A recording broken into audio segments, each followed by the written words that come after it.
Hey Internet, Blink here. I wanted to talk to you today a little bit about how I've been using StreamRoutine to help me streamline my workflow and project management and a bunch of other stuff related to my channel. So I wanted to focus on one of the features called boards. Now these are great for projects and to-do lists and overall workflow here.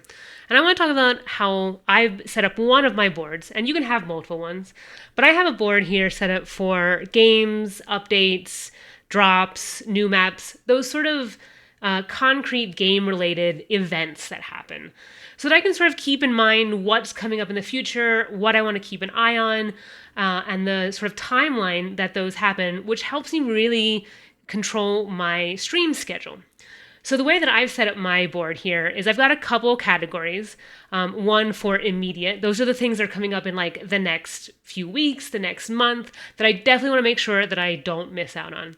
And then I've got the sort of soon category, which might be in like the next quarter, right? Whether it's Q2, Q3, that sort of stuff. And then I've got things that are like further in the future that don't really have a specific date yet, but I know they're coming out in 2024 or the end of the year, or things that I've heard that I don't want to miss out on, right? Now, it's great because I can sort of organize these or order them in order that these things are coming out, right? So here you see Enshrouded comes out, it's a new game, comes out January 24th. Great, I don't want to miss that.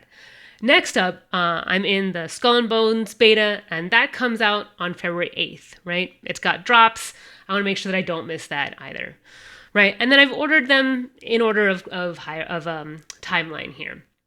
So now we've just passed the release of Enshrouded, and so I can move this off of my board here, which is super easy. I can now move this card. I could either move it into the done category, which I have a fourth column there for, or I could completely delete it or archive it. Well, I'm going to move it over into the done category because I want to make sure this is still in my mind. Maybe they're going to have an update in the future, so I'm going to leave it on there so I don't forget about it.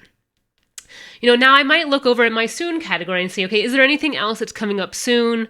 I'm like, well, there's this new game, Winter Survival. It comes out on February 28th. That one actually is within the next month-ish. So I'm going to go ahead and move that over into my immediate column here so that it's more in the forethought of my mind when I'm looking over, when I'm planning my schedule, when I'm seeing the sort of lay of the land of games that are coming out in the future. So this has really, really helped me sort of keep a bigger picture and understand about what I need to schedule when for the overall flow of my stream content.